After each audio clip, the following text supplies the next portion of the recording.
terjadi sesuatu yang tidak diinginkan di laboratorium, maka kita perlu belajar tentang keamanan laboratorium.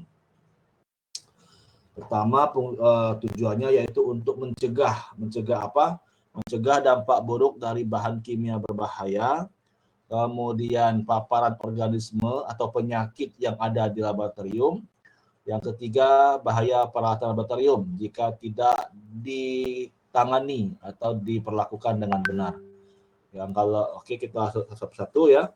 Kalau dampak buruk dari bahan kimia berbahaya ini, misalnya terjadinya tumpahan ya, tumpahan bahan kimia yang baik yang secara langsung mengenai manusia atau yang tidak secara langsung. Yang secara langsung berarti tumpahan itu langsung terpapar kepada si pelakunya atau orang-orang yang ada di laboratorium.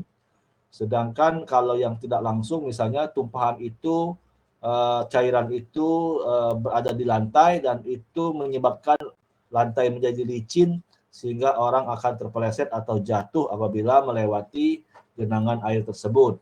Kemudian juga misalnya ada tumpahan bahan kimia di atas meja laboratorium. Kemudian praktikan atau orang-orang yang kerja di laboratorium menyentuh bahan kimia tersebut menyebabkan terjadinya iritasi kepada kulit. Itu akan disebut dengan dampak buruk dari bahan kimia berbahaya. Jadi ada yang secara langsung, ada yang tidak secara langsung. Kemudian paparan organisme di laboratorium yang ada di biologi, kemudian di lab kesehatan dan juga lab farmasi, itu banyak terdapat senyawa-senyawa yang mengandung mikroorganisme, artinya makhluk-makhluk hidup yang sangat-sangat kecil yang dapat dilihat dengan mata telanjang. Itu kalau misalnya terjadi paparan kepada manusianya, maka dikhawatirkan akan menimbulkan penyakit. Nah, itu. Apalagi kalau yang diteliti atau yang dikembangbiakan itu sangat berbahaya. Misalnya virus COVID. Virus COVID-19 itu kan sangat-sangat kecil. Itu kalau misalnya penelitinya tidak menggunakan alat pelindung diri yang lengkap, yang benar-benar tahan terhadap infiltrasi dari si makhluk hidup atau si virus tadi, maka dikhawatirkan penyakit yang dibawa oleh virus itu akan masuk ke dalam tubuh si penelitinya atau orang yang bekerja di laboratorium tersebut. Itu yang kedua. Yang ketiga, kalau misalnya ada peralatan itu menggunakan temperatur sangat tinggi, sekitar 800 sampai 1000 Celcius, apabila penggunaannya tidak dilakukan secara benar, misalnya pintu dari peralatan tersebut tidak tutup dengan rapat, maka akan menimbulkan oksidasi oksigen ke dalam peralatan. Kalau oksidasi oksigen itu bisa menyebabkan kebakaran terhadap peralatan tersebut. Kemudian juga misalnya kalau di dalam peralatan tersebut digunakan atau menggunakan bahan-bahan kimia yang berbahaya, kemudian meletakkan bahan kimia tersebut dalam peralatan tersebut tidak secara benar, tidak secara mengikuti prosedur, maka dikhawatirkan bahan kimia itu akan tumpah di dalam peralatan tersebut. Akibatnya peralatan tersebut akan rusak karena terjadinya korosi dari bahan kimia yang tumpah di atas permukaan peralatan tersebut. Sedangkan peralatan kimia itu biasanya sangat mahal harganya, di atas 100 juta ya. Maka pencegahan daripada dampak buruk ini sangat-sangat penting. Kemudian paparan organisme juga sangat penting, dan juga pemeliharaan peralatan laboratorium dengan cara meletakkan segala sesuatunya dengan benar itu juga menjadi sangat penting. Kemudian untuk mencegah terjadinya dampak buruk tadi, maka diperlukan suatu pelatihan atau disebut penyampaian informasi yang jelas kepada orang-orang yang bekerja di laboratorium tentang keamanan laboratorium. Jadi di sini ada beberapa tujuan dari tujuan pelatihan tadi. Itu pertama untuk menunjukkan pentingnya program laboratorium yang tertulis. Kedua, untuk menunjukkan pentingnya peralatan keamanan dan peralatan perlindungan diri. Kemudian untuk menunjukkan pentingnya perhatian atau kepedulian terhadap peralatan yang berada di laboratorium. Karena Kita tahu peralatan sangat mahal dan juga sangat penting penggunaannya. Jadi kalau satu peralatan itu rusak, itu bisa menghambat pekerjaan lainnya karena semua peralatan di laboratorium itu berguna, sangat berguna sekali. Tidak ada yang paling berguna, maka semuanya harus dalam keadaan bagus dan juga dalam keadaan siap pakai, ya, siap pakai. Kemudian siapa yang harus memahami ini? Itu semua orang yang ada atau berkecimpung di laboratorium, dari mulia karyawan, dari analis praktikan, kemudian asisten praktikum, kemudian para peneliti yang ada di laboratorium, kepala lab, dan juga termasuk petugas kebersihan dan pelayanan. Jadi cleaning service, OB itu semua harus memahami juga kalau dia bekerja di laboratorium. Jadi pembersihan di laboratorium itu spesifik ya, khusus, tidak seperti membersihkan ruangan di yang lainnya yang umum seperti kantor ataupun taman ya. Tapi kalau di laboratorium juga kita harus memberitahu tentang hal-hal yang penting, misalnya untuk di ruangan yang terkontaminasi dengan bahan-bahan kimia, si petugas kebersihan tadi harus menggunakan hazard baju hazard itu. Jadi dia tidak menghirup langsung udara yang terkontaminasi dengan bakteri misalnya begitu ya. Kasihanlah mereka yang bekerja di laboratorium sebagai petugas kebersihan tapi dia tidak diberikan petunjuk atau penyuluhan tentang keamanan laboratorium ini ya. Dan di sini ada juga mahasiswa, peneliti, dan pengunjung. Pengunjung yang dimaksud adalah orang-orang yang sengaja datang ke laboratorium untuk suatu tujuan, bukan praktikum atau penelitian. Jadi misalnya dia tamu resmi dari fakultas atau universitas yang datang ke laboratorium, maka dia harus menggunakan APD yang lengkap sesuai dengan standar laboratorium tersebut. Kalau laboratorium biasa mungkin hanya pakai jas lab saja. Tapi kalau dia sudah masuk dalam laboratorium khusus, maka dia harus mengikuti, kalau memang harus menggunakan hazard, maka dia pun harus menggunakan hazard ya. Jangan ada yang kayak baju astronaut itu. Jadi yang baju yang dari lengkap gitu, yang membuat orang masuk dalam situ benar-benar terlindungi dari semua kontaminasi dari luar. Jadi benar-benar aman gitu. Kemudian kalau misalnya ada hal-hal seperti ini, yaitu ada pegawai baru, ada prosedur baru, ada perubahan prosedur, dan ada peralatan baru, maka perlu dilakukan kaji ulang keamanan, kaji ulang prosedur keamanan laboratorium. Jadi di laboratorium itu ada suatu prosedur atau ada petunjuk tentang hal-hal yang boleh dilakukan, hal-hal yang boleh dilakukan, tahapan-tahapan keamanan di laboratorium, dan juga keselamatan nantinya, keselamatan laboratorium. Jadi semua orang itu harus mengetahui hal tersebut, apa-apa juga bahan kimia yang ada di laboratorium, sifatnya seperti mana, seperti apa, peralatan yang digunakan itu spesifikasi seperti apa, itu semua harus diketahui oleh orang yang berkecimpung di laboratorium. Misalnya kita menggunakan komputer dengan dengan tegangan sangat tinggi misalnya, atau menggunakan peralatan instrumentasi yang dengan sangat tinggi, maka itu pasti memerlukan suatu safety yang sangat tinggi, karena kalau misalnya kesetrum sangat bahaya. Jadi maka diperlukan suatu prosedur yang jelas terhadap apa yang boleh dilakukan dan apa yang tidak dilakukan. Nah, kalau ada pegawai baru, prosedur baru, perubahan prosedur, peralatan baru, maka perlu dikaji ulang prosedur keamanan yang ada di laboratorium saat ini. Apakah masih sesuai, ataukah tidak sesuai lagi, atau hanya perlu di-upgrade saja, ditambahin mana yang perlu ditambahin dan dikurangi mana yang perlu dikurangi. Jadi hal seperti ini perlu, jadi laboratorium itu selalu perlu pengkajian dan pengkajian secara terus-menerus. Jangan sampai orang-orang yang berkecimpung itu tetap mengikuti prosedur lama sedangkan peralatannya sudah baru semua. Contohnya gini ya, misalnya kita menggunakan gizi. Gizi zaman dahulu itu hanya gizi saja, sekarang sudah gizi MS namanya. Gas kromatografi. Gizi yang lama itu sangat memerlukan tekanan dari gas carrier-nya atau gas nitrogennya yang sangat stabil. Maka pembukaan keran gas nitrogen, tabung gas nitrogen itu dilakukan sangat perlahan sekali agar didapatkan hasil yang baik pada saat penggambaran hasilnya. Tapi zaman sekarang sudah menggunakan GCMS, itu tidak ada lagi menggunakan gas nitrogen. Nah, karena dia sudah menggunakan gas yang lain dan itu tidak perlu tidak perlu diatur dengan teliti gas carrier-nya. Maka itu sudah berubah berarti gitu. Ada juga yang tambah rumit, bukan tambah mudah.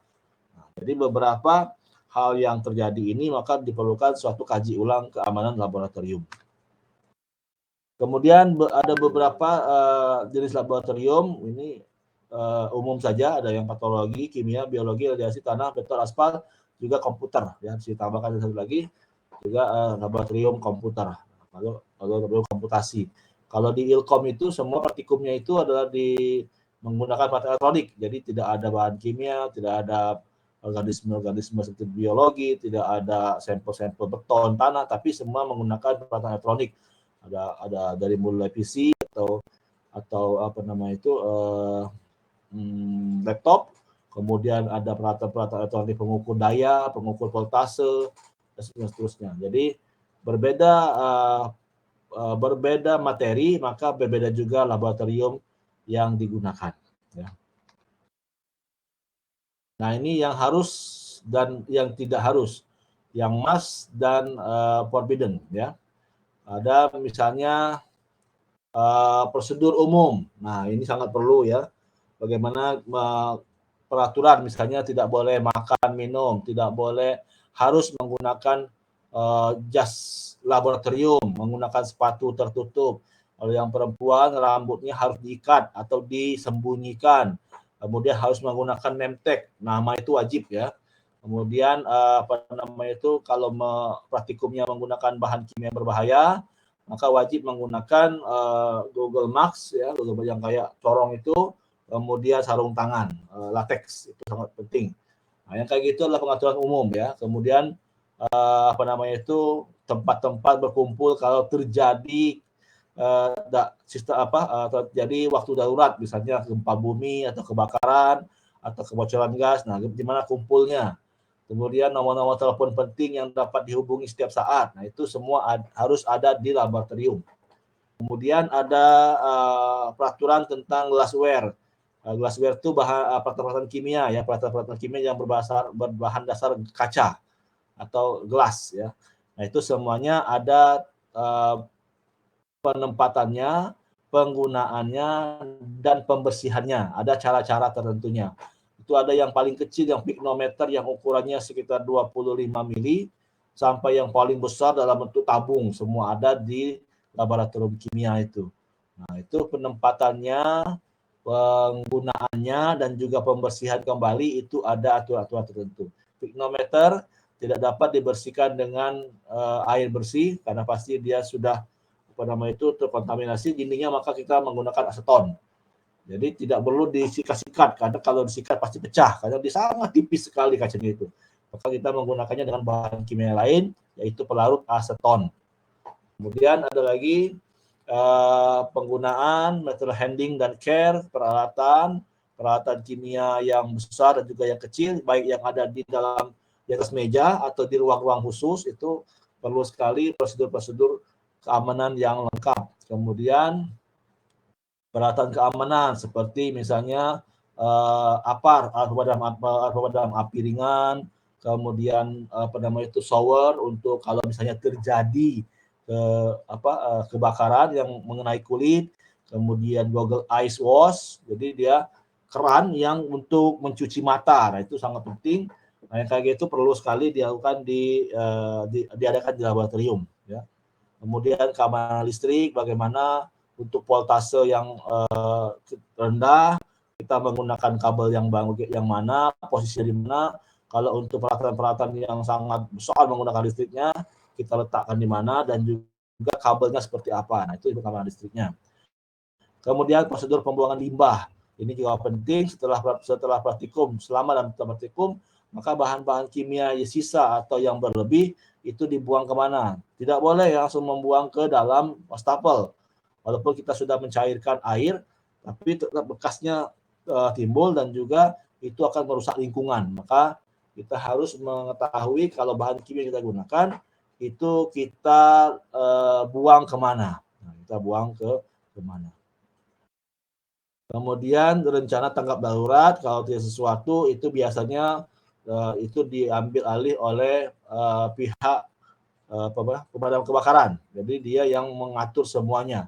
Jadi Unsri itu ada tim pemadam kebakarannya, maka mereka lah yang mengatur bagaimana prosedur tanggap darurat ini dilaksanakan di setiap seksi, di setiap bagian, termasuk juga di laboratorium. Kemudian ada lagi yaitu tahapan inspeksi atau pemeriksaan, baik itu yang rutin atau yang non rutin. Kalau yang rutin berarti itu termasuk schedule, handling schedule dan maintenance schedule. Kalau yang non rutin itu berarti inspeksi atau pemeriksaan secara mendadak untuk mengetahui kesiapan personil di laboratorium tentang keamanan di laboratorium tersebut, dan juga untuk mengecek bagaimana metode atau prosedur keamanan laboratorium dilaksanakan dengan baik ataukah masih kurang baik atau kurang lengkap atau kurang tegas. Itu disebut dengan inspeksi. Kemudian ada lagi ini hal-hal yang boleh dan tidak boleh. Jadi seperti umum saja ya, tidak boleh makan minum, tidak boleh memipet dengan mulut. Nah itu, tapi kayaknya udah nggak ada lagi ya. Di SMA mungkin masih ada orang menghisap bahan kimia dengan mulut. Itu sangat berbahaya dan sangat konyol ya. Tidak boleh bekerja sendirian, mengenakan APD, jarang merokok. Nah itu kalau yang cowok tahan dulu deh. Sejam 2 jam itu jangan merokok. Bukan hanya di laboratorium, tapi juga di lingkungan laboratorium. Kenapa? Karena beberapa bahan kimia itu sangat sensitif dengan api. Jadi walaupun kita sudah keluar dari ruangan laboratorium, kalau misalnya kayak kita menggunakan diethyl ether, kalau kita menggunakan diethyl ether itu maka jarak jangkauan sebaran gasnya itu sekitar 4 meter. Jadi kalau kita ada botol diethyl ether kita buka, maka dia akan menyebar seluas 4 meter persegi. Jadi sekitarnya itu 4 meter kiri kanan depan belakang itu tidak boleh ada api atau tidak boleh ada panas berlebih. Kenapa? Karena dia akan memicu diethyl ether tersebut akan terbakar atau meledak. Maka hal-hal seperti ini perlu diperhatikan ya. Kemudian membiasakan bersih di laboratorium. Jadi jangan sampai mentang-mentang kita praktikum, maka kita melaksanakan praktikum seenaknya saja dengan kondisi yang sangat kotor, berantakan, sangat berbahaya bagi si pelaku praktikum sendiri. Jadi harus selalu berusaha untuk membersihkan atau memberikan budaya bersih di laboratorium. Jadi glassware harus disimpan dengan teratur sesuai dengan peruntukannya dan sesuai dengan ukurannya. Yang kira ya, ini mungkin untuk orang kimia ya, kalau orang matematika tidak ada seperti ini. Ini nampak cara menyimpan glassware yang salah ya. Lihatlah itu di rak itu yang ini raknya ini sangat berantakan ya. Glassware diletakkan begitu saja. Padahal ini seharusnya disusun berdasarkan ukuran dan juga sering digunakan. Yang sering itu diletakkan di depan mata, yang jarang itu diletakkan di bawah atau di atas ya. Di bawah untuk yang besar, di atas untuk yang lebih ringan. Nah, ini cara menyimpan glassware. Ini yang baik. Ada rak tertentu yang kita buat dari kayu pun juga boleh. Bagaimana kita menyimpan glassware atau peralatan gelas kimia. Kemudian ada penanganan keamanan bahan laboratorium. Nah, di sini kita lakukan penyimpanan bahan kimia itu sesuai dengan ukurannya, kemudian jenis zatnya, dan juga sering atau tidak digunakan. Kalau untuk cairan itu di bawah ya. Cairan itu di bawah, sedangkan peralatan di atas. Kemudian ukurannya, kalau yang kecil itu biasanya yang sering digunakan itu di depan mata kita. Nah, yang agak jauh jarang digunakan ada di atas. Yang paling jarang digunakan yang diletakkan di gudang zat kimia. Karena tidak mungkin semua bahan kimia itu ada atau bisa dipajang di lemari bahan kimia ini. Maka yang jarang digunakan kita simpan di gudang bahan kimia. Hewan dan tanaman jangan sampai ya, seperti kita di rumah, kalau Anda memelihara kucing maka bagaimana cara memeliharanya? Nah, seperti itu juga di laboratorium. Kalau Anda menyenangi tanaman kaktus, menyenangi tanaman anggrek, nah maka begitu juga lah keadaannya di laboratorium. Harus bersih, harus sehat ya, dan juga harus tahu pemilihan tanaman tersebut, jangan sampai saling merusak tanaman tersebut ya. Nah, ini kalau kita di laboratorium kesehatan, mau tak mau kita akan ditugaskan untuk memeriksa sampel yang mengandung penyakit atau organisme yang berbahaya. Maka untuk ini kita perlu satu prosedur khusus, minimal menggunakan peralatan yang sangat canggih sangat lengkap ya, sangat lengkap sehingga tidak menyebabkan kita malah menjadi sakit. Kita orang sehat karena memeriksa sampel malah kita yang sakitnya, karena akhirnya kita tertular dengan penyakit tersebut ya. Pada saat awal-awal COVID-19 itu sempat para analis laboratorium itu ketakutan karena apa? Karena mereka harus memeriksa sampel virus corona yang kita tahu sangat kecil dan juga sangat berbahaya karena sangat aktif. Begitu dia masuk dalam tubuh kita, maka dia langsung nempel di saluran pernapasan dan itu menyebabkan sesak napas dan dikhawatirkan meninggal dunia. Maka sempat terjadi para tenaga lab analisa itu tidak mau melakukan uji sampel penyakit corona. Hanya dengan dilengkapi dengan APD yang lengkap, maka mereka baru mau turun atau kembali memeriksa atau menguji sampel penyakit virus corona tersebut. Nah, itu kira-kira kejadiannya ya. Kemudian peralatan penggunaan lab itu harus sesuai dengan prosedur yang berlaku. Kemudian kita harus juga mengisi dokumen penggunaan alat, dan juga kita harus membaca manualnya step by stepnya sehingga kita tidak merusak peralatan tersebut gitu. Kita beli dengan mahal, kita gunakan, tapi kalau kita rawat dengan baik, maka peralatan tersebut dengan mudahnya akan rusak kembali ya. Peralatan itu meliputi seperti ini, ada yang ini yang sederhana sekali ya. Nah, ini kita lihat 2 lemari zat asam, ruang asam, mana yang lebih baik? Apakah yang kiri atau yang kanan? Ya, semuanya tidak baik ya. Ini kalau Anda mengatakan, oh ini yang baik Pak karena ini kosong, ini salah ya, karena lemari ruang asam itu tidak boleh ada bahan kimia apapun, apalagi ada seperti ini neraca nimbang tidak boleh di sini. Lemari ruang asam harus kosong dari bahan-bahan kimia apapun, karena lemari ini hanya digunakan untuk melakukan prosedur pengenceran bahan kimia yang bersifat asam atau pereaksian bahan kimia yang dikhawatirkan mengandung senyawa beracun, yang gas beracun, sehingga kalau dilakukan di luar itu akan menyebar kemana-mana, terhisap oleh manusia. Tapi kalau misalnya digunakan di sini, ini di paling atas ini blower. Blower ini gunanya untuk membuang gas, zat-zat terbangnya keluar, sehingga orang yang bekerja itu menjadi aman karena tidak terkontaminasi dengan bahan-bahan kimia tadi. Oke. Nah, ini beberapa peralatan kimia yang ada di lab, yang harus ada di lab. Ini namanya APAR, alat pemadam api ringan dengan tipe A, B, C. Kemudian di sini adalah shower dan juga Google Eyes ya.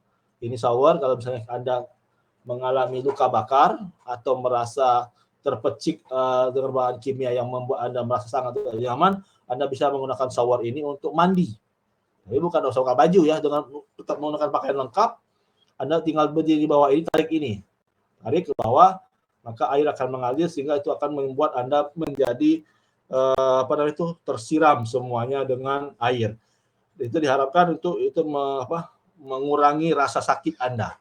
Nah, kalau khusus untuk mata atau hidung, Anda menggunakan ini eye wash, shower eye wash. Ini fungsinya untuk, ini ada dua peralatan sini. Ini kalau ditekan yang ini, maka air keluar memancar itu tepat di mata kita, sehingga dia membersihkan bahan kimia, percikan bahan kimia, atau bahkan sisa-sisa sampel kimia yang masuk ke mata kita. Jadi jangan dikucek-kucek ya, apalagi sampai dikorek dengan tangan sendiri. Jangan sampai kita gunakan air, menggunakan shower eye wash ya untuk membersihkan mata kita. Di laboratorium juga untuk keamanan kita perlu menyediakan satu kotak P3K. Kotak P3K. Jadi fungsinya apabila diperlukan obat-obatan atau berban atau obat merah atau sekedar gunting dan plester ada situ. Jadi bisa digunakan untuk penanganan medis secara cepat dulu. Setelah itu segera bawa ke klinik atau ke rumah sakit ya. Peralatan emergency. Nah, ini ada tadi juga. Ini lebih lengkapnya lagi, nanti di bagian ujung ada gambar-gambar. Ini shower dan eye wash tadi. Nah, ini shower. Ini shower. Nah, ini eye wash. Ini shower. Ini shower, ini eye wash ya, membersihkan mata. Kemudian alternatif kalau kita tidak punya shower dan kita tidak punya eye wash, bagaimana caranya? Kita harus bisa buat dengan keran sederhana, menggunakan keran sederhana dengan posisinya itu buangan airnya itu pas di atas kepala kita sehingga dia menjadi shower. Dan juga kita buat semacam keran yang kalau dia memancar air dia pas di mata kita. Ini makanya emergency shower dan eye wash ya. Kemudian ini disebut dengan MSDS. MSDS ini adalah suatu dokumen yang berisi tentang sifat dan karakteristik dari zat kimia yang digunakan. Nah, ini carilah Anda di di internet dengan judul MSDS.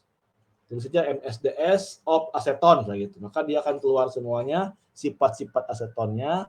Kalau dia bereaksi dengan A menjadi apa, menjadi B dengan apa, C dengan apa, sehingga di situ kita dan di bawahnya adalah prosedur penanganan dari si bahan kimia tersebut. Seperti senyawa samsulfat. Samsulfat itu kalau dicampur itu tidak boleh tanpa ada air di dalamnya. Jadi harus ada air dulu baru dicampurlah si asam sulfat. Bukan sebaliknya. Asam sulfat sudah ada di beker gelas baru dicampur air, maka akan terjadi ledakan. Ya, seperti eksoterm ya. Ini informasi MSDS ada di di label atau di informasinya. Nah, itu kemudian ini peralatan tadi untuk pembuangan. Nah, ini hati-hati kalau di lab itu kita boleh membuang bahan kimia, tapi membuangnya harus dengan keteraturan ya. Jadi kita tempatkan di satu tempat yang memang untuk pembuangan bahan kimia atau pelupusan istilahnya itu ya.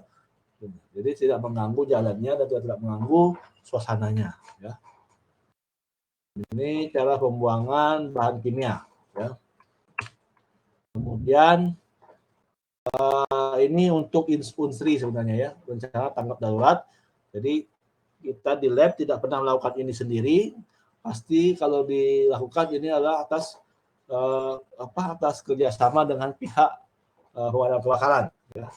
Jadi kita harus melakukan suatu latihan bagaimana melakukan tanggap darurat kalau terjadi gempa, terjadi kebakaran, terjadi kebocoran gas, terjadi tumpahan, itu seperti apa harus dilakukan agar menjadi tanggap darurat, agar kita menjadi aman kembali. Jadi jangan panik begitu ada kejadian ledakan langsung bubar semua.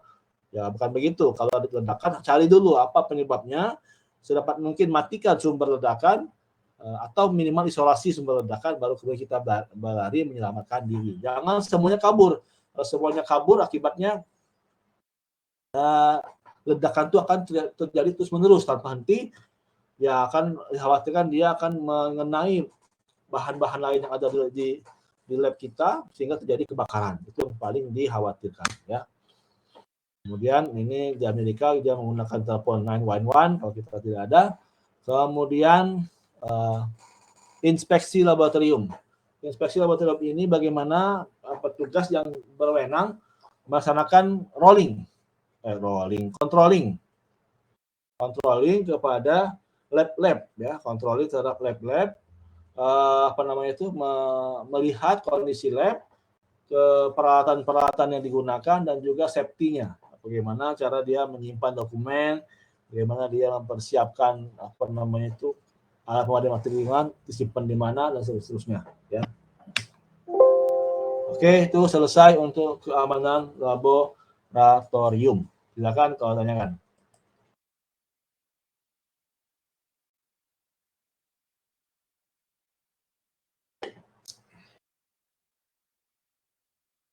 Ini baru 75 orang. Tahu kemana sisanya?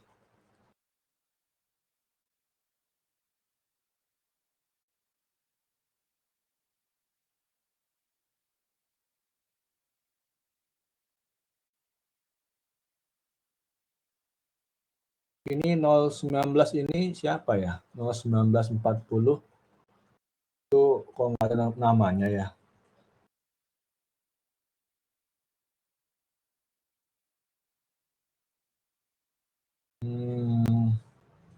Siapa ya yang biasa menghubungi saya itu siapa namanya? Siapa namanya sekarang menghubungi saya tuh? Kurnia Ramadana ada?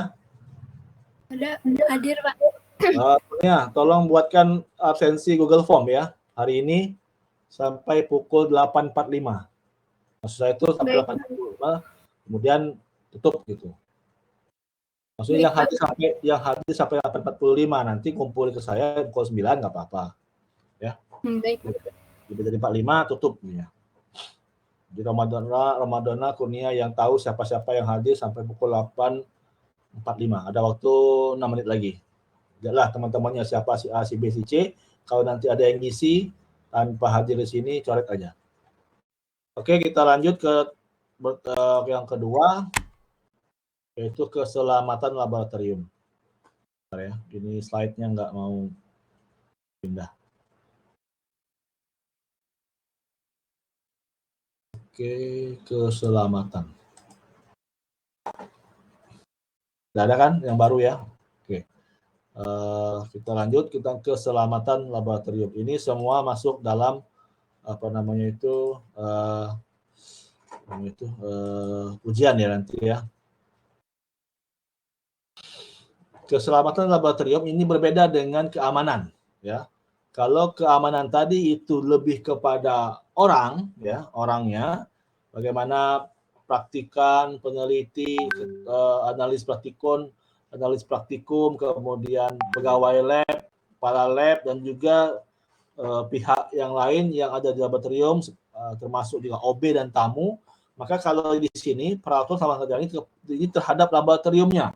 Bagaimana kita menjaga laboratoriumnya itu dengan meletakkan, menempatkan, kemudian memperlakukan lab itu dengan sebaik-baiknya. Nah, itu disebut dengan peraturan sama kerja. Tapi ujung-ujungnya ini juga kepada kita sebagai orang yang menggunakan lab tersebut.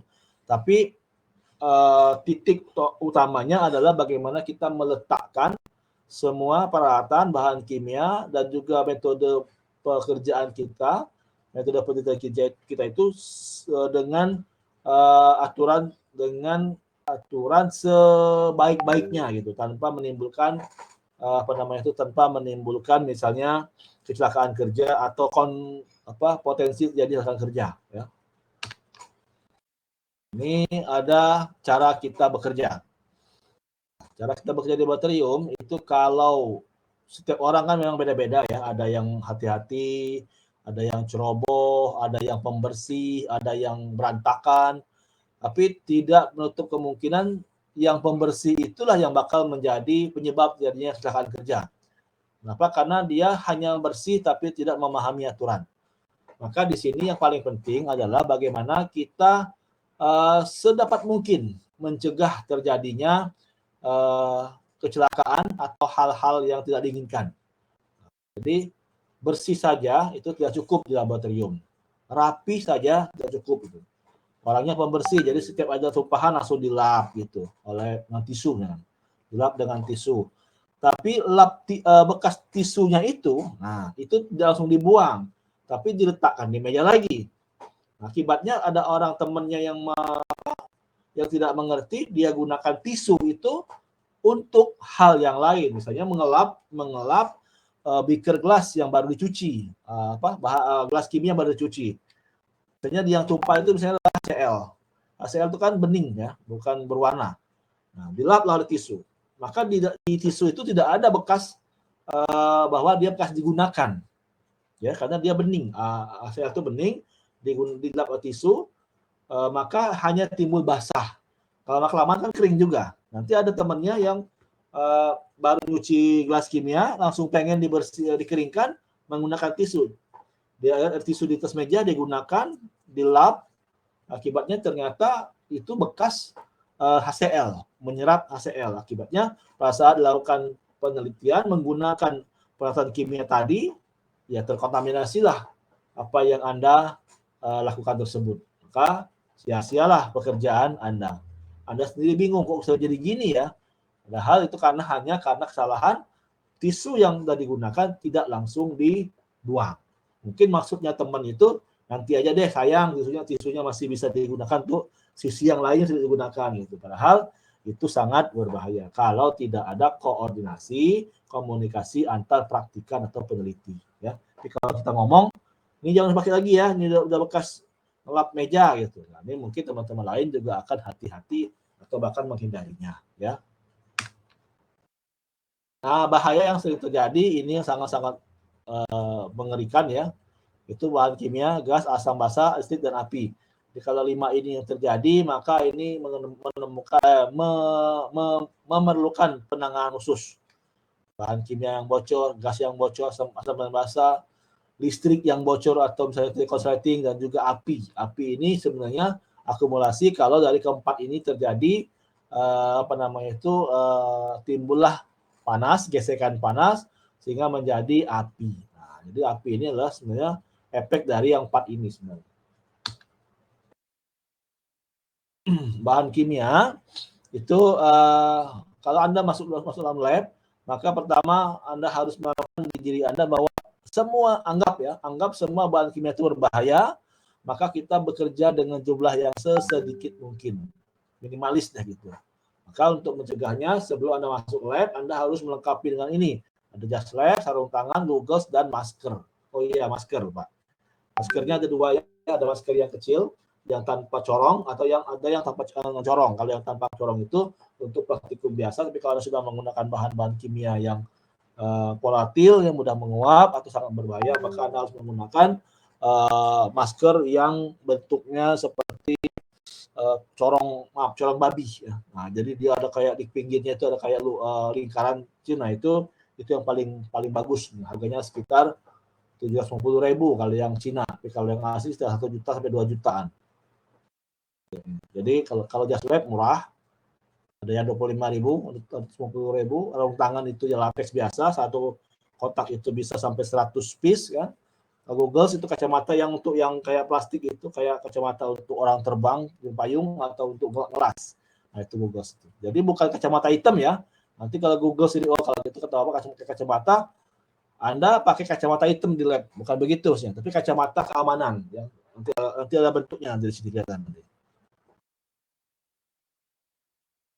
Bahan kimia itu yang berbahaya itu dia sifatnya ada yang korosif, beracun, mudah terbakar, mudah meledak, dan pengoksidasi.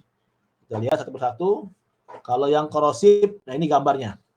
Ini kalau Anda ada bahan kimia yang seperti ini, H2SO4, NO3, HCl, KOH, NaOH, senyawa nitro, formaldehid, dan fenol. Kalau terkena kulit Anda, ya, maka Anda akan merasa gatal, 1.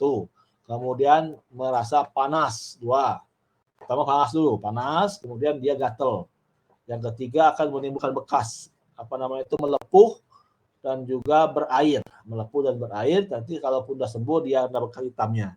Nah, ini kalau kita terkena ini, maka tindakannya adalah encerkan dengan air mengalir atau bilas mengalir, tapi tanpa menggosok ya. Jadi dia si tempat yang terkena bahan kimia ini kita alirkan air sambil diusap-usap gitu untuk menghilangkan bekas-bekas yang kulitnya itu, tapi jangan digosok gitu. Kalau digosok dia dia akan iritasi ya, maka dia akan menyebabkan terjadinya penyakit kulit di yang ada di kulit Anda gitu. Kemudian yang beracun, ini gambarnya kalau di botolnya itu gambar tengkorak ya, gambar tengkorak silang. Ini bukan berarti di gambar bajak laut ya, bukan ya. Tapi ini adalah gambar artinya bahannya kimianya beracun. Jangan coba-coba minum, jangan coba-coba makan. Kalaupun Anda menggunakan ini, nah 1, 2, 3, 4, 5, 6 ini, sebelum menyentuh hal yang lain, tolong benar-benar pastikan bahwa tangan Anda sudah bersih dari keenam benda ini. Tolong pastikan benar bahwa tangan Anda sudah bersih, jangan sampai Anda setelah menggunakan bahan kimia ini langsung megang makanan. Jangan coba-coba. Nomor 1, 2, 3, nomor 4 lah. Nomor 4 ini tahu sendiri Anda. Ini pernah ada kasus kopi sianida. Nah, kopinya itu dimasukkan ke dalam racun sianida itu masuk dalam kopi, diaduk, itu tanpa warna, tanpa berubah warna, tanpa mengeluarkan bau, tanpa mengeluarkan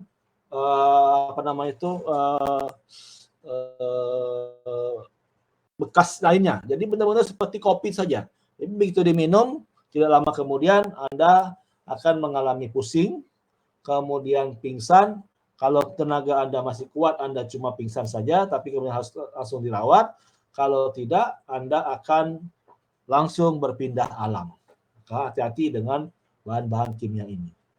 Nah, yang tadi yang masih kuat itu akan dipompa isi perutnya keluar, ya terus terang mohon maaf, dimuntahkan. Kenapa? Karena ini kalau sampai bereaksi di lambung, maka ini akan menyebabkan kematian juga. Maka dia cepat-cepat langsung dipompa, dikeluarkan isi perutnya. Kalau terisap, termakan, terisap, terminum asam sianida ini. Jangan coba-coba. Jadi jangan coba-coba dengan orang kimia, ya. Jangan coba-coba dengan kimia. Nanti kalau Anda ini dikasih minum, langsung nanya dulu, ini kopi apa gitu ya? Ini kopi sianida atau kopi apa gitu. Jangan sampai Anda terminum, setelah itu Anda pusing, pingsan, ya tahu-tahu bangun sudah di dunia yang lain gitu. Karena kalau di dunia Marvel ya, dunia metaverse itu, karena bisa ketemu dengan Thor ya, ketemu dengan Iron Man. Tapi kalau yang di dunia yang lain itu Anda ketemu dengan Julia Perez, Olga, ya itu yang berbahaya ya. Oke, kita lanjut. Nah, kalau yang ini HG ini sudah hampir jarang digunakan ya. Karena ini memang dilarang karena dia masuk dalam kulit ya. Kemudian ini benzen ini biasanya di cairan pembersih. Seperti pembersih lantai itu. Pembersih lantai itu apa? Kalau sebut merek itu apa? Wipol. Nah, itu benzen ya. Dan juga klorin sama itu, dua sama tuh. Itu dua itu. Makanya jangan sampai diminum ya. Kalau minum ya salah sendiri berarti. Itu memang sudah baunya pun sudah ada. Anda masih minum juga. Nah, itu yang Anda kepengen gitu. Tapi kalau sianida itu tidak ada baunya, tidak ada warnanya, tidak ada perubahan apapun terhadap makanan atau minuman yang disajikan kepada kita yang mengandung sianida, ya, asam sianida, HCN. Ya. Ini kalau ada gambar seperti ini artinya bahan yang mudah meledak. Jadi hati-hati dengan bahan-bahan yang bercirikan seperti ini. Kenapa? Karena dia mudah terbakar, flammable, mudah terbakar. Jadi pada suhu 22 pun dia bisa terbakar. Bayangkan pada suhu 22 pun bisa terbakar. Jadi sangat rendah suhunya. Ini itu aseton dan ether. Maka masa depan kalau misalnya minyak bensin habis, orang akan menggunakan dua ini sebagai bahan bakar, aseton dan ether. Tapi ini tidak di alam ya, ini dibuat ya. Jadi pengganti bensin itu adalah ini, aseton dan ether. Kalau orang masih mau menggunakan mesin berbahan bakar bensin, bisa digunakan ini. Ya. Yang ketiga itu misalnya dia aseton, ether sama etanol ya. Nah, juga bisa etanol itu. Metanol. Kemudian kalau kita ketemu bahan yang seperti ini kayak kembang api, ini artinya bahan kimia yang dapat meledak ya. Ini contohnya H2O2, hidrokarbon, ClO4, H2O4, aseton, dan logam alkali. Kalau ada yang label seperti ini, hati-hati. Dia kalau dipicu sedikit saja dengan panas, dengan gesekan, maka terjadinya ledakan. Ya. Hati-hati dengan bahan-bahan yang bergambar seperti ini. Kemudian yang bersifat pengoksidasi. Ada KMNO4, klorat, HNO3 dan bromin. Artinya di sini kalau kita menggunakan bahan-bahan ini jangan didekatkan dengan bahan-bahan yang mudah teroksidasi. Contohnya besi. Besi didekatkan dengan KMNO4 maka cepat sekali dia akan karatan. Walaupun kita sudah menjaga di bawah tidak kena matahari dan hujan, tapi kalau ada dekatnya ada KMNO4 sama gak bohong. Karena 1, 2, 3, 4 KMNO4, klorat, HNO3 dan bromin itu bersifat pengoksidasi. Ya. Kemudian ada gas. Nah, gas ini biasanya digunakan untuk pembakaran, kemudian untuk pengujian ya, dan juga gas carrier membawa untuk pengujian tadi. Nah ini ada dua macam ya, ada yang gas alam ya, gas alam misalnya kayak seperti metana dan seterusnya. Ada juga yang berasal dari bahan kimia yang kita buat sehingga timbullah gas. Nah, artinya kita pun bisa menciptakan gas lagi ya. Nah, kalau misalnya gas itu beracun, maka kita harus menggunakan masker Google itu ya, masker yang besar sekali itu. Nah, itu untuk mencegah kita menghirup gas secara langsung. Nah, hati-hati dengan tabung gas. Ya, tabung gas tahu sendiri ya kan. Hati-hati jangan sampai jatuh, beri jelas, gunakan kereta dorong, tempat harus terpisah cukup jauh dari sumber panas dan gunakan regulator. Regulator fungsinya untuk kalau terjadi tekanan berlebih, dia akan membuang. Otomatis membuang tekanan tersebut. Lalu tekanannya kurang, dia akan membuka lebih cepat sehingga dia suplai gas itu stabil. Gitu. Ada lagi gas beracun tapi tidak berbau. Nah ini gas karbon monoksida. Ini adalah biasanya keluaran dari mesin bensin, ya, mesin solar. Jadi bahan bakar fosil kalau dia dibakar, misalnya batu bara, itu kan batu bara adalah biomasa C6H12O6, itu kalau dibakar itu akan menjadi 3, ada menjadi CO2, kemudian menjadi CO dan menjadi H2O. 3 itu kalau terlepas di udara maka yang harus diperhatikan adalah ini karbon monoksida. Kalau H2O dan CO2 itu tidak berbahaya, tapi kalau Anda menghirup karbon monoksida itu rasanya cekek, seperti tidak dicekek. Jadi ada itu tidak menghirup udara tapi tidak ada oksigennya gitu, hanya CO2 dan H2O. Seperti tercekek di sini. Kemudian juga lagi hidrogen fluorida HF, itu pun sama, kalau sampai terisap rasanya seperti tercekik leher Anda itu. Maka Anda harus cepat-cepat keluar ruangan mencari udara bebas. Kemudian dihiruplah itu sepuas-puasnya, baru Anda masuk ruangan lagi. Kenapa? Karena kita harus mengusir si karbon monoksida ini, CO. CO ini dia lebih kuat berikatan dengan hemoglobin daripada oksigen. Maka kita harus banyak-banyak menghirup udara agar masuk oksigennya sehingga si karbon monoksida akan keluar dan lepas kembali. Itu termasuk hidrogen fluorida. Kemudian asam-asaman. Ada asam kuat, contohnya itu adalah HCl, HCN, HF, H3PO4, H2SO4 dan seterusnya. Ya. Jadi kalau kita menggunakan bahan-bahan tersebut, hati-hati karena dia mudah meledak dan juga bersifat korosif dan iritasi. Kemudian untuk sumber listrik aktif dan juga netral itu harus dihubungkan ke ground atau ke bumi agar kalau terjadi lompatan sumber listrik, kalau misalnya dari petir atau apa, maka dia akan bisa terbuang ke dalam bumi sebagai penyerap listrik yang paling kuat. Ya. Nah, untuk kabelnya harus ada 3 warna, ada coklat, biru, dan hijau atau kuning. Nah, yang digroundkan itu ini, hijau atau kuning yang digroundkan.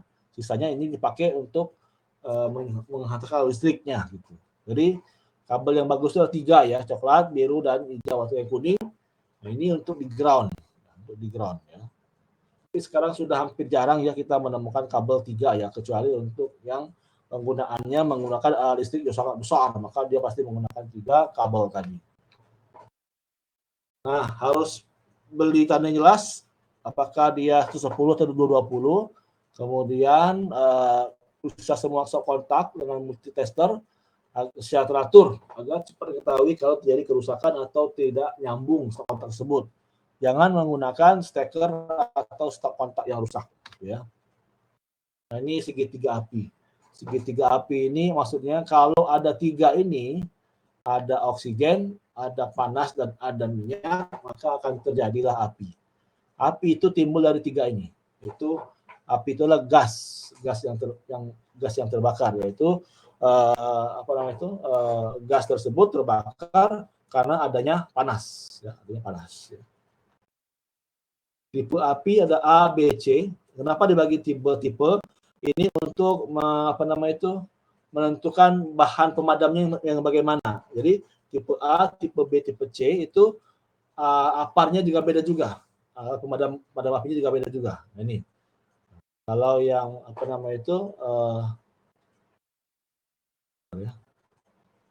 nah ini A, B, C. Ya, jadi ada yang menggunakan CO2, ada yang menggunakan BCF, ada yang menggunakan dry chemical. Jadi yang kalau yang untuk yang A itu gini. Yang A itu yang terbakar. Nah, terbakar kayak kertas, kayu, kain itu menggunakan apar tipe A. Nah, ini A. Ya. Kemudian kalau kita menggunakan cairan-cairan, maka kita gunakan yang ini, yang BCF ya. Kemudian kalau kita menggunakan peralatan listrik, ya, maka kita akan memadamkannya dengan dry chemical. Dry chemical itu dia kayak serbuk yang kalau disempurkan ini warna putih. Gitu. Biasanya untuk memutuskan aliran listrik. Ya. Jadi kalau misalnya ada rumah kebakaran, hati-hati ya. Jangan Anda main siram-siram aja. Jangan cuma main siram aja gitu untuk memadamkan api. Selama ya, hati-hati, selama listriknya masih nyala, jangan coba-coba padamkan dengan api. Jadi putuskan dulu listriknya, matikan dulu listriknya dari sumber listriknya, dari PLN-nya, dari tiangnya, baru Anda padamkan dengan api, dengan air. Kalau Anda langsung siram dengan air itu kontak dengan listrik, kabel listrik tadi, maka terjadilah yang disebut dengan nyetrum atau konsleting listrik, maka itu jauh lebih berbahaya daripada terbakar karena api. Kenapa? Karena nyetrum itu langsung ke jantung, ya. Makanya orang setrum mati. Orang setrum mati itu bukan karena gosongnya itu, bukan, tapi pada saat listriknya masuk ke dalam tubuh kita, dia akan membuat jantung itu berdetak lebih kuat, melebihi kemampuan jantung sehingga jantung jebol. Jantungnya jebol, maka dia mati kena serangan jantung, bukan karena kesetrum. Orang mati setrum itu karena jantungnya berdetak jauh lebih kuat dibandingkan yang diperbolehkan. Akibatnya dia jantungnya langsung jebol, makanya dia pun meninggal. Ya.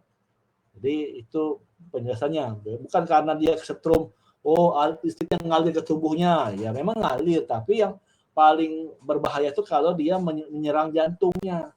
Jantungnya itu kan, jantung kita ini kan ada batasnya berapa denyutan per detik atau per menit. Lebih dari itu makanya disebut dengan serangan jantung. Kalau misalnya Anda berjalan, dengan berlari kan beda. Jantung itu kan kalau yang berlari itu jauh lebih cepat, duk-duk-duk-duknya itu. Nah, kalau pas dia kena nyetrum listrik, maka itu jantungnya itu bukan lagi duk langsung dia mati. Hati-hati dengan kalau mau memadamkan rumah yang terbakar dengan kondisi listrik masih menyala.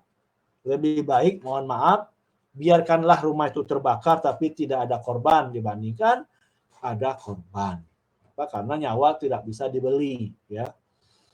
Kalau memang rumah itu belum dimatikan oleh PLN listriknya, sebaiknya biarkan saja, habislah rumah itu daripada kamu atau tetangga ada yang menjadi korban meninggal dunia.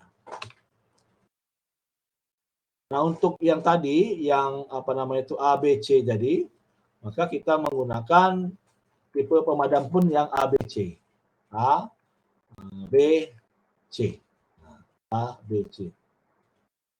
Yang A ini menggunakan air. Nah, kalau untuk kayu ya, untuk kain ya, nah itu. Maka dan tidak boleh untuk api listrik. Jadi kalau saya pemadam kebakarannya yang mobil itu kan itu isinya air. Nah, pasti dia sebelum dia menyiram, dia akan nanya dulu, "Bagaimana listriknya? Sudah mati, Pak?" Nah, baru dia nyiram. Kalau belum, nggak mau dia pasti. bahaya nyetrum itu. Ya. Yang B busa. Yang busa ini untuk yang busa itu untuk yang ini cairan mudah terbakar, bensin, alkohol. Nah, kalau ada bensin, alkohol terbakar, maka kita menggunakan alat pemadam api B atau busa, ya. Kurang sesuai untuk yang bahan tadi. Nah, ini biasanya kalau keluarnya itu dia ada kayak pom-pomnya, busa-busanya gitu. Fungsinya untuk menyelimuti sumber api sehingga dia tidak mendapat suplai oksigen kembali, maka dia akan padam dengan sendirinya. Itu yang tipe B nih. Berbahaya untuk api listrik karena dia pun busa ini mengandung air. Jadi air ketemu listrik nyetrum gitu ya. Makanya dia tidak akan digunakan tipe B ini selama listriknya belum mati. Yang terakhir adalah yang menggunakan CO2. CO2 ini bentuknya bukan gas ya, tapi berbentuk partikel-partikel debu. Jadi warnanya putih, fungsinya untuk memadamkan kebakaran yang ini. Nah, peralatan listrik ya. Nah, ini kalau dia kebakarannya itu di peralatan listrik, maka gunakan ada pemadam api tipe C, yaitu dry chemical. Ya.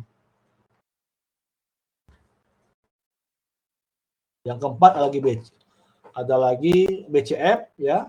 Ini BCF itu yang ini. Nah, ini BCF.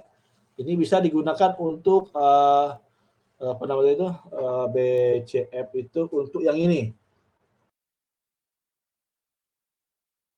Nah, udah cairan terbakar dan juga panel listrik dengan BCF ya. Kemudian ada lagi di sini dry chemical ya. Ini hampir sama dengan yang C. Itu untuk kebakaran. Nah, kalau terjadi P3 ke luka, maka kita menggunakan prosedur P3K.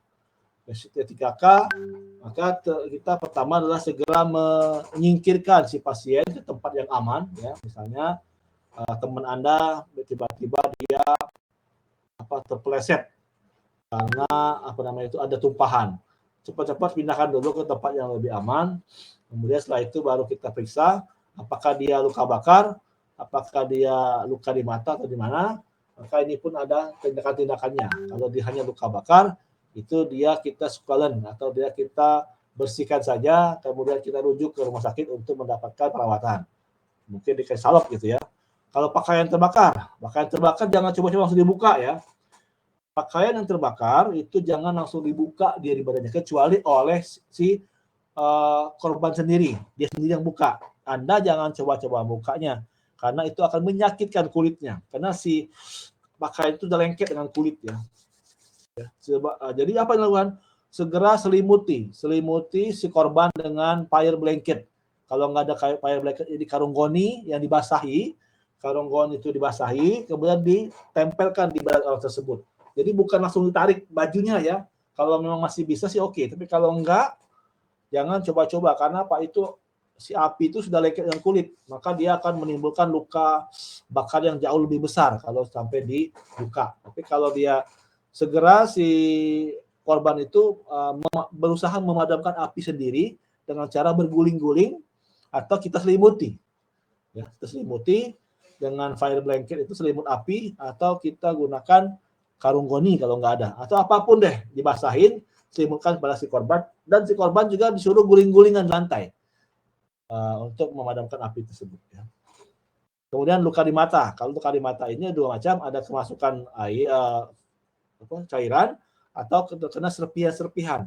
Maka untuk mengatasinya kita menggunakan Google Eyes ya. Google Eyes itu untuk pembersih mata. Jadi ada air mancur yang sangat kencang ya. Itu kita arahkan mata kita di depannya, buka keran dia akan langsung mancur masuk ke mata, membersihkan atau membilas mata kita ya. Jadi jangan menggunakan tangan. Nah, ini cara orang praktikum, lihat bajunya sudah lengkap. Yang cewek dia kalau bisa diikat, kemudian sampai nggak sampai bawah nggak kelihatan ya, hanya pakai sepatunya gimana. Kemudian ini kalau terjadi sesuatu ini disebut shower, tarik ini maka kita akan mendapatkan suplai air, siraman air dari atas. Kalau Anda merasa terbakar atau masa panas, silakan menggunakan ini. Dan ini selalu periksa alat wadah kiringan. Nah, jadi apakah isi tabung yang ada, biasanya itu ada petugasnya, dia akan melakukan schedule controlling ya. Kemudian ini yang sering terjadi. Kabel listrik berseliweran tanpa tanpa pengaturan. Ini kita mungkin terbiasa seperti ini. Sebenarnya ini sangat-sangat dilarang ya. Sangat-sangat dilarang. Sedapat mungkin nggak apa-apa seperti ini di seri, tapi harus harus menggunakan keteraturan lah ya, keteraturan juga. Ini kabel ini sebesar apa sehingga dia bisa menampung 1/3 pemakai. Jadi kalau memang kabelnya nggak bagus, nanti dia terbakar sendiri ya. Bisa tabung gas itu harus diperiksa dulu sebelum sesudah, dan kalau memang bisa sebelum pulang.